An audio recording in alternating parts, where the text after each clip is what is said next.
Hey everybody, welcome back to the Desert Survivalist Bunker. I'm here today with a piece of gear everybody's probably seen quite a bit of. This is the USGI poncho liner, commonly known as the Wooby to anyone who actually used one.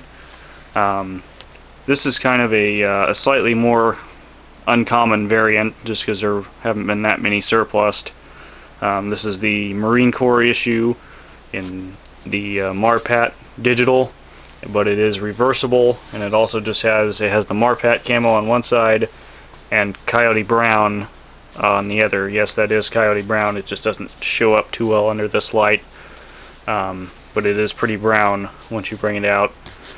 This one's a little bit washed out color wise because it is used.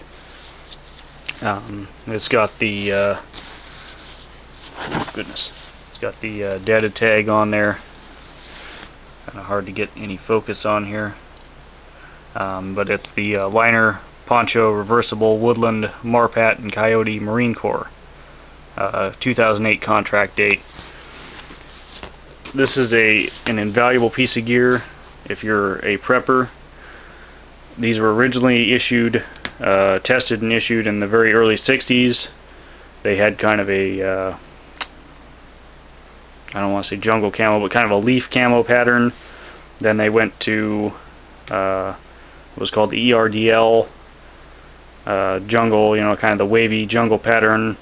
Then they went to woodland, which is what this was issued in the color this was issued in for many years. Excuse me. And recently they've expanded into the UCP digital, the multicam for the Army, and then of course this one is in Marpat for the Marines. Poncho liner, basically how you use this, a couple different ways. You can tie it to if you have a US poncho, you can tie it to that. There's some grommets on the corners of the poncho, and there's these tie strings on the corners of the liner, so you just tie the two together, kind of wrap it around yourself. This is more kind of an insulating blanket. And that's how a lot of people use it, just as a lightweight blanket, kind of alternative to a sleeping bag in very temperate, warmer regions. This is definitely not going to provide you any warmth in freezing temperatures or anywhere near freezing temperatures, but in kind of like a summer type sleeping situation, this thing works. It's not very thick. Pretty lightweight. I don't know the exact weight, but it can't be more than a couple of pounds. Consequently, it's very good for kind of just stashing under your gear, rolling up, using as a blanket or whatnot. You don't really need too much space for this. It compresses really easily. I have it, obviously rolled out, but if you roll it up real tight, you can get it on the straps under your rucksack. Any of the butt packs, the US butt packs, have nice little straps under them that you can just kind of roll and either put it on top or put it on the bottom. Or the Male waist packs also, you can actually roll one of these up and put it in there along with maybe one or two other things. Maybe roll this and your poncho up and stick it in there. And that's kind of just a real easy sleep system to have. These are out on the surplus market. Obviously, I got this one from what's the name of it?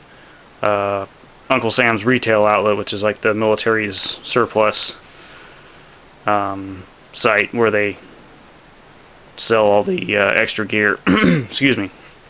This I think was about 20 bucks. I've seen them go anywhere from 20 to 35 online. You can probably get better deals. Maybe your local surplus store has some, but they're great for the money. Just make sure, one thing to always check on these, that there's no holes. Open the whole thing up. If you're buying it in person, open the whole thing up, check it for holes. It's a real pain in the butt when these things get holes in them because they're real thin and that stuffing comes out real easy. and I found quite a few cigarette burns in these too somehow. So that's one thing to kind of always check out. Another thing, there's a lot of civilian copies of these. You know, Rothko, True Spec are the two that come to mind right at the moment, but always make sure that you can tell often by the tag that it has all the nomenclature that it has. You know, a manufacturer, usually it's a real, like, let's see who made this one. It's a real non-corporate. See, this is Winston-Salem Industries for the blind, so that's obviously not a very commercial company. Trying to get that tag to show up again, but and it'll always have an NSN and a contract date, usually starting with an SP or a DLA number on it. So those are things to look for if you're looking for a genuine one.